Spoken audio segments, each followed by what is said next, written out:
Alors, ça va, et vous, Thierry? Très bien, écoutez, Bon. je m'amuse beaucoup. En tout cas. Vous avez l'air. Ouais, en plus, c'est payé, c'est cool. Ah c'est extraordinaire, nos métiers. Hein. Ouais. Alors, on pensait que Macron serait un président différent des autres. C'est raté. Hein. Lui aussi a fait entrer sa poule à l'Élysée.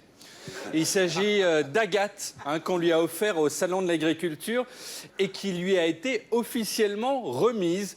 Alors la poule, voyant Macron, a tenté de s'échapper. Hein. Il faudrait voir comment elle se comporte avec Benoît Hamon. Si ça se trouve, elle est juste de gauche. Hein, chez les humains, ça se fait plus trop, mais chez les poules. C'est un peu vrai. Elles sont pas comme nous, les poules. Puis Macron l'a prise en main. Hein. Finalement, son mandat, ça aurait été un BTS agricole sur 5 ans au lieu de 2. Hein, Karine Le Marchand, si elle s'inscrit sur Mythic Affinity, le truc va la renvoyer directement sur la fiche de Macron. Ensuite, le type qui lui a offert la poule a endormi la bête juste en lui mettant la tête sous l'aile. Ah, oui. Hein, Jean-Marc Ayrault faisait la même chose il y a 4 ans sous le même arbre, mais sans aile. Enfin, Nemo, le divin Klebs, a rencontré Agathe et Marianne, parce qu'il y a 2 poules. Un chien, des poules, c'est plus un palais présidentiel, c'est une fête de gitans. On va délocaliser l'Élysée au Sainte-Marie-de-la-Mer et à la place de Macron et sa clique, on va pouvoir mettre Chico et les gypsies. Ah ouais, c'est bien. Macron, c'est Noé. S'il pleut trop, il prend en plus le chat de Nicole Belloubet et les morpions de Nicolas Hulot, chopés en 87 en Amazonie avec une fan d'Ushuaïa qui se lavait pas. Il les met dans un zodiaque et il sauve toute la faune. Ouais. C'est Nemo. Alors à noter, nous dit voici que Gérard Collomb a lui-même 4 poules, Gertrude, Cunégonde, Rosine et Colette. Il leur a donné des prénoms féminins de sa génération, le XIIIe siècle. Si c'est Benjamin Griveaux qui les avait adoptées, les poules s'appelleraient Léa, Joyce, Lilou et Zoé. Le chef cuisinier de l'Élysée a même pris en photo le premier œuf sorti du cul d'Agathe. Alors, à part pour un dîner officiel avec le président soudanais, où il vous dirait « Oh là là, j'ai trop de protéines », c'est la famine là-bas, donc ce ne sera pas assez pour un repas. Bref, j'ai un message pour Jean-Vincent Placé. Monsieur, le seul moyen de retrouver du travail, ça va être de se présenter auprès de Macron habillé comme ça. Là, il vous prend, mais sans regarder le CV. Macron, c'est les poules. Les poules. Alors, Macron n'a pas uniquement fait des omelettes, sinon ce serait la mère Poulard après changement de sexe. Non, il a aussi reçu le Premier ministre québécois Philippe Couillard, le type à côté duquel, quand il dit son nom, on ne sait pas trop comment rivaliser en termes de virilité. Alors Macron a fait 4000 pompes, il a mis téléfoot et a bu 4 bières en se grattant le bide, mais rien n'y a fait, il est resté ce jeune homme précieux perdu dans un monde de plumes. Du coup, le lendemain, réaction, il s'est pris pour Chuck Norris, le seul type à faire du kung-fu en Santiago. Et il est allé voir des bidasses qui lui ont montré leurs armes. Et c'est pas du lance-pierre de Palestiniens, c'est du lourd. Avec un seul gun comme ça, Poutine, il annexe une région. Puis, il est monté dans un hélico de l'armée, sur une base de la Marne. Il a survolé la région pour la voir d'en haut, ce qui n'a aucun sens, parce que dans la Marne, il n'y a rien à voir. Si Yann Arthus Bertrand y va, ce sera dans l'intention de se cracher un jour de déprime. Enfin, il a vu des mecs tirer depuis des tanks. Macron, c'est le seul individu qui est déjà au pouvoir et dont on a l'impression qu'il prépare un putsch. Ou alors, il est schizophrène et il se dit « mais je vais le foutre dehors, ce Macron ». Enfin, je sais pas, c'est étrange. Alors Brigitte, la femme de Rambo 4, a elle pris le train, ce moyen de transport qui ne bouge pas, avec Jean-Michel Blanquer et Nino Arial, un youtubeur. Alors, pas un youtubeur mode, à l'évidence, ni coiffure. Donc, on ne sait pas ce qu'il fait. Puis, ils sont allés dans un lycée, ce lieu qui, pour tout le monde, représente le biactol, les heures passées à sniffer du Blanco et les t-shirts Duce, mais qui, pour elle, représente l'amour. C'est dans un lycée qu'elle a rencontré Macron. Ah, bah oui. Alors, ils venaient parler du harcèlement à l'école. Ils ont posé avec une pancarte « Non au harcèlement », les bras levés. Donc, non au harcèlement, mais par contre, oui au déodorant. C'est aussi important. Allez, qu'ont fait nos ministres ?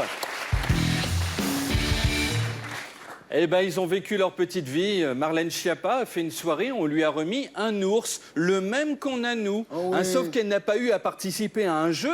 Raquel, cette dame du peuple, la Louise Michel du groupe Bolloré, doit bosser son actu toute la semaine pour avoir la même chose. Marlène Schiappa ne fout rien, mais c'est ça la lutte des classes aujourd'hui. Absolument.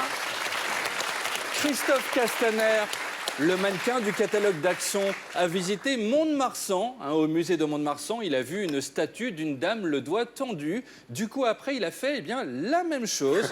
S'il avait vu un Picasso période cubisme, ensuite, il sautait tout nu sous un buste, histoire de ressembler aux demoiselles d'Avignon. Bruno Le Maire, le ministre aussi fade qu'un céleri rémoulade préparé dans le cadre d'un régime sans sel, s'est mis à boire. Alors, il a bu de la bière, ok. Il a bu du vin, en faisant semblant de s'y connaître. Ouais, il a de la robe, de la cuisse, un beau mollet, un joli petit cul, ce vin. Puis, il s'est rendu compte qu'à La République En Marche, il n'y a que des gosses. Griveaux, Darmanin, Aurore Berger, et donc il s'est mis au lait. Et il a sifflé ça, mais comme un zadiste le fait avec de l'agneau, à la châtaigne et au ver de terre. Si Lactel prend le marché des discothèques, une soirée biture, ça donnera ça. Alors en fait, je vais tout vous raconter, il s'agit d'un défi à la con, puisque n'importe quel pleu-pleu peut dire à un politique de boire du lait, et ce dernier doit le faire. Tiens, regardez, exemple, Benoît Hamon. Je lève le défi de Caroline, elle m'a forcé à le faire, mais je vais quand même le faire avec plaisir. Voilà. Églou, églou, églou, églou, églou, églou. Ouh, hop là, il n'y a plus de lait. Voilà. Et lui, il est tellement à la ramasse aux élections, voilà, qui fait tout. Vous lui dites, Benoît, mets-toi un pétard mammouth dans les fesses, approche-toi d'une table à induction. Il le fait. Mais c'est ça, la classe politique aujourd'hui. Ils offrent même en cadeau une journée avec eux. Regardez, Castaner l'a fait. Chère Pauline, merci. Merci, vous êtes ma 100 millième abonnée sur mon compte Twitter. Super. Et qu'est-ce qu'on gagne? Eh ben, lui. Je voulais vous remercier et vous proposer, si vous en êtes d'accord, de passer une journée de travail avec moi sur Paris, peut-être même en province dans un déplacement. Donc si vous êtes OK, dites-le moi et vous êtes la bienvenue. À bientôt. Voilà, à Paris, en province, au Ritz, au Formule 1, chez ta mère, chez la mienne, où tu veux. Castaner en cadeau, c'est quand même mieux que le loto, quoi. Allez, partons à droite. Avec Valérie Pécresse qui est partie en Côte d'Ivoire. Le président Ouattara l'a accueilli sur son canapé rouge. C'est le Drucker africain. Mais fois 100, parce que regardez, il a pris tout le stock. Le Conforama a fermé après son passage. Et il ne va pas prendre un chien comme Drucker, mais une meute. Alors Gérard Larcher, lui, était au Niger, où il a été reçu par une brochette locale. Regardez, on dirait le jury de la Nouvelle Star si M6 s'était vraiment lâché sur les quotas de minorité. Florian Philippot, que vous avez reçu tout à l'heure, est allé à Beaune, en Côte d'Or. Il y avait de la neige, il faisait froid. La faune affamée a attaqué. On voit que la dame à droite a été dévorée en direct par un loup. Puis Philippot a réintégré sa chambre, où il a teasé tout seul avec sa ceinture défaite sur le clic-clac face à son ordi. Visuellement, quand on est en train de se connecter à YouPorn, ça donne ça. J'en sais rien. Voilà. Si, me dit Thierry qui maîtrise. Non, voilà, non, mais chacun sa vie, on va pas parler de ça. Dans un Formule 1, tu sais. Voilà. Alors Nicolas Bay du FN, lui fait la clôture du salon des Meux, avec derrière lui un mec déguisé en vache et encore derrière une vraie vache.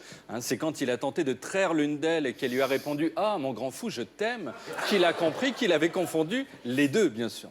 Alors sa collègue Christelle Le Chevalier, députée européenne FN, a elle serré la main à un coton-tige. Voilà, donc quand vous vous faites rouler dans de l'OCB par Doc Gynéco, vous ressemblez à ça. Virginie Calmels, elle, a câliné un agneau alors qu'elle portait un manteau en mouton retourné. Donc la bête était pétrifiée de terreur, persuadée que Calmels était l'assassin de sa mère. Ça vous fait rire, les moutons? Le mouton retourné. Le mouton retourné. Voilà. Il y a la chèvre retournée aussi, c'est le coup des légionnaires. Légionnaires. Voilà, c'est ça. Bref. Laurent Wauquiez, lui, est allé à La Réunion et a été accueilli par de jolies dames des îles. C'est le Paul Gauguin de la droite dure. 2 références à la peinture en 5 minutes. Picasso, Gauguin, mais je suis en train d'ubériser Alex Vizorek. Oui. Puis il a discuté avec un type dans la position la moins naturelle du monde. Sauf quand on vient d'accoucher et qu'on veut se remuscler le périnée. C'est Lucky Luke qui a perdu son cheval. Allez, un rapide tour à gauche. Avec Stéphane Le Foll, parti à la rencontre des adhérents Parti Socialiste de Toulouse, qui se connaissent bien entre eux, puisqu'ils sont 8. C'est le seul groupe de militants qui peut participer aux Amours. Alors, le rendez-vous était fixé dans une impasse, bien sûr, métaphore de la situation du parti. Dans Libération, Anne Hidalgo a déclaré « Paris ne doit pas devenir la ville de l'entre-soi. C'est trop tard. Elle l'est. C'est même le but. » Les types qui ont créé Paris l'ont fait en réaction à l'existence de Dijon et au fait que partout en France, le café est à 1,20 €. Ils se sont dit, allez, on le met à 3,30 € et on ajoute un mini cannelé si les gens restent après, mais on peut tout leur faire. Arnaud Montebourg du Pôle emploi a croisé Patrick Roger, le chocolatier, et a fait un selfie avec des pingouins en chocolat. Il a la même vie que Ségolène Royal, l'ambassadrice du congélateur, sauf que là, on peut les bouffer sans que Bardot pète un câble. Benoît Hamon a couru le semi-marathon de Paris. Alors, il a photographié son dossard. Bon, il n'avait aucune envie de courir le semi-marathon, mais c'était un défi lancé par Tiffany, 14 ans. Donc, il l'a fait. Et demain, il boit son pipi à la demande de Kevin, 11 ans. C'est ça, la politique aujourd'hui. Tout à fait. Voilà. Mais c'est vrai que c'est ça, oui. Jean-Luc Mélenchon a choisi de devenir intermittent du spectacle. En Guyane, il a choisi des maracas et on lui a mis un collier en bois autour du cou. C'est le nouveau Christophe Maé. Il chante tous les jours au métro Château-Rouge, donc de 9h à midi.